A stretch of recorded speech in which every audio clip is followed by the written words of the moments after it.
Assalamualaikum warahmatullahi wabarakatuh. Perkenalkan, nama saya Dewi Irawati dari kelas Biologi 1 semester 5. Saya dari kelompok 8. Di sini saya akan membahas tentang tanaman rotan manau pada bagian batang.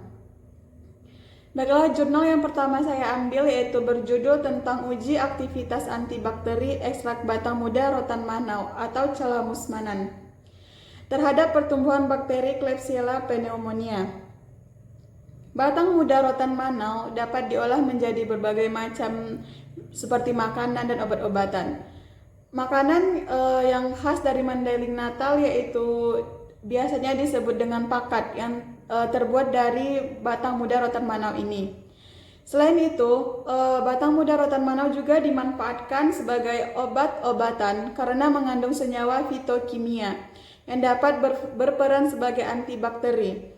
Salah satu penyakit yang diderita yaitu pneumonia yang disebabkan oleh bakteri Klebsiella pneumonia. Sehingga tujuan dari penelitian ini yaitu untuk mengetahui kemampuan batang muda rotan manau dalam menghambat pertumbuhan antibakteri Klebsiella pneumonia.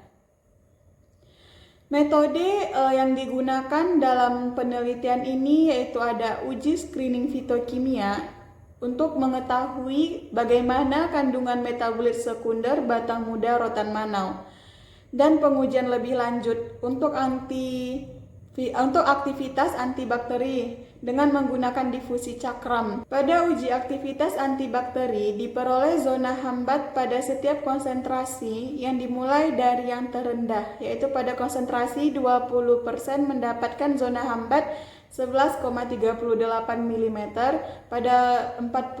pada konsentrasi 40% mendapatkan zona hambat 12,30 mm, pada 60% mendapatkan zona hambat 13,78 mm, dan yang terakhir yaitu 80% mendapatkan zona hambat 14,33 mm.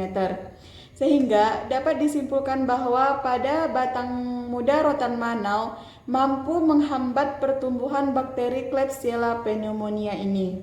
Yang kedua yaitu uji aktivitas anti jamur pada ekstrak batang muda rotan manau atau Calamus manan terhadap jamur Aspergillus flavus dan Candida albicans. Calamus manan yang juga dikenal sebagai batang muda rotan manau mengandung senyawa metabolit sekunder seperti glikosida, flavonoid, tanin dan juga saponin yang juga memiliki efek anti jamur. Penelitian pada artikel ini bertujuan untuk mengevaluasi aktivitas ekstrak batang muda rotan manau Calamus manan dalam menghambat pertumbuhan jamur Candida albicans dan Aspergillus flavus. Pada jurnal ini, metode yang digunakan dalam penelitian yaitu meliputi identifikasi batang muda rotan manau, ekstraknya, serta uji fitokimia dan uji anti jamur dengan menggunakan metode difusi cakram. Penelitian ini tidak jauh berbeda tetapi lebih banyak daripada jurnal sebelumnya. Penelitian ini menggunakan rancangan acak lengkap atau RAL dengan 4 ulangan dan 6 perlakuan, yang dimana pada kelompok kontrol positif mengandung ketokenazol, pada kelompok kontrol negatif menggunakan DMSO, dan kelompok konsentrasi menggunakan ekstrak dengan konsentrasi sama pada jurnal sebelumnya yaitu 20%, 40%, 60%, dan 80%. Sehingga analisis data dilakukan menggunakan one-way ANOVA dan dilanjutkan dengan uji Duncan. Hasil penelitian menunjukkan bahwa kelompok kontrol positif memiliki zona hambat rata-rata dengan diameter 20,6 mm terhadap jamur Aspergillus flavus. Namun, pada ekstrak batang muda rotan manau dengan konsentrasi 20%, 40%, 60%, dan 80% tidak ditemukannya zona hambat yang signifikan. Hal ini disebabkan oleh kelompok kontrol negatif DMSO yang tidak memiliki aktivitas anti jamur.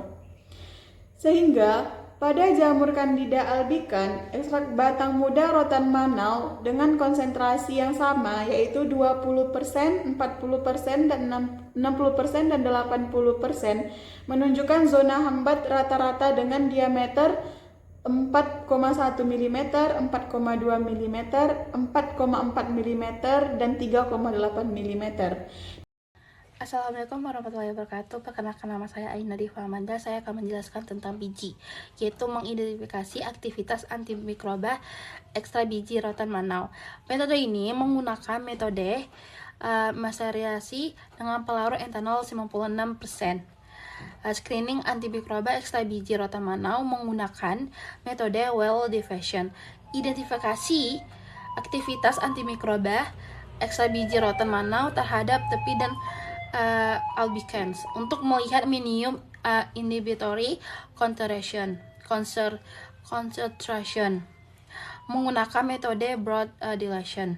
Sedangkan untuk melihat minimum bactericidal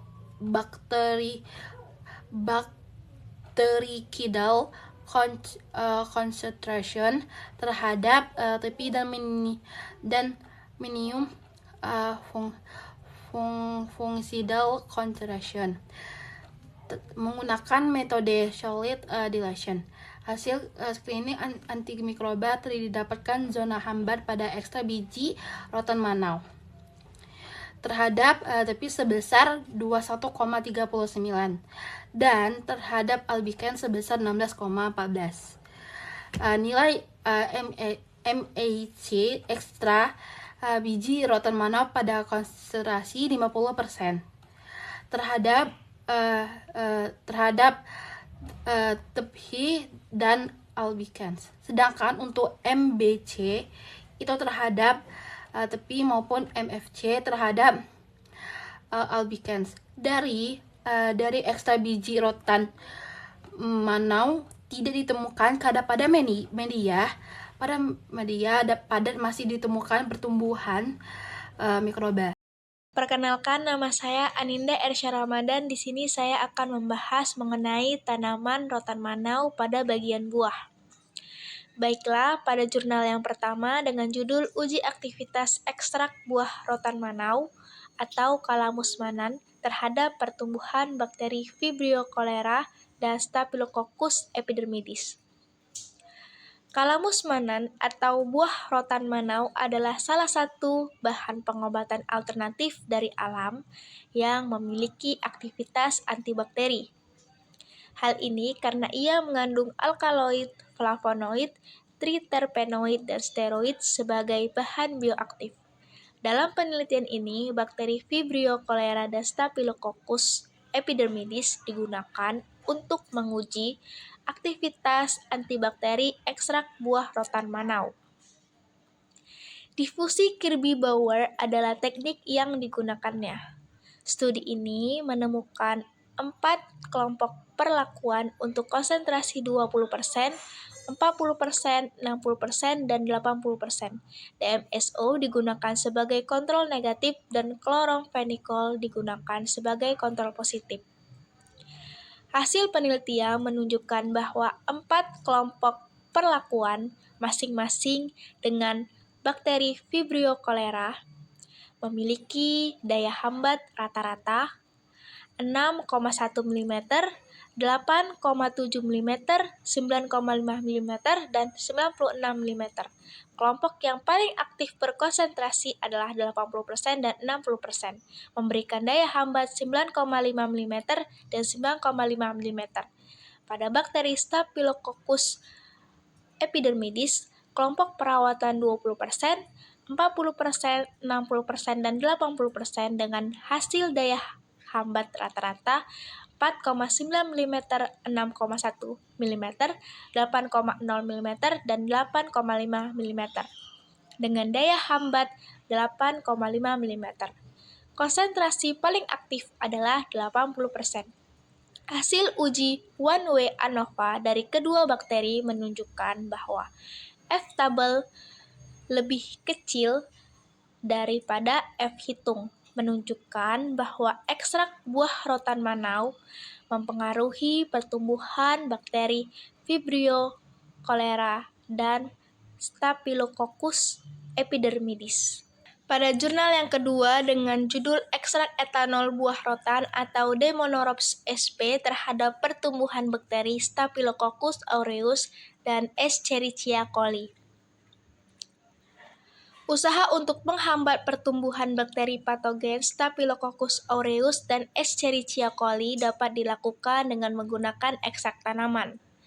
Salah satu tanaman yang memiliki kandungan flavonoid untuk menghambat bakteri patogen adalah buah rotan. Tujuan dan manfaat dari penelitian ini adalah untuk mengetahui adanya aktivitas antibakteri pada ekstrak etanol buah rotan terhadap bakteri Staphylococcus aureus dan Escherichia coli, sehingga berpotensi sebagai antibakteri. Penelitian ini menggunakan konsentrasi 13,9% ekstrak etanol buah rotan yang didapatkan dari hasil maserasi dengan menggunakan pelarut etanol 96%. Metode yang digunakan pada penelitian ini adalah metode difusi agar atau sumuran. Pengujian aktivitas daya hambat bakteri akan dilakukan dengan 3 kali pengulangan dan hasil zona hambat bakteri yang didapatkan akan diukur menggunakan jangka sorong. Dengan mengukur 3 sisinya, yaitu pada bagian horizontal, vertikal, dan miring. Hasil dari 3 pengukuran tersebut dihitung rata-rata diameternya. Hasil dari pengujian aktivitas antibakteri pada ekstrak etanol buah rotan terhadap bakteri Staphylococcus aureus dan Escherichia coli didapatkan hasil bahwa zona hambat pada pengujian bakteri Staphylococcus aureus didapatkan rata-rata diameternya sebesar P1 sama dengan 15 mm, P2 sama dengan 14 mm, dan P3 sama dengan 15 mm. Sedangkan zona hambat pada pengujian bakteri Escherichia coli didapatkan rata-rata diameter sebesar P1 sama dengan 8 mm, P2 sama dengan 8 mm, dan P3 sama dengan 10 mm. Ekstrak etanol buah rotan atau Demonoropes sp memiliki rentang zona hambat yang sedang pada bakteri Staphylococcus aureus. Sedangkan pada bakteri Escherichia coli memiliki rentang zona hambat yang rendah pada pengujian aktivitas antibakterinya. Sekian, terima kasih.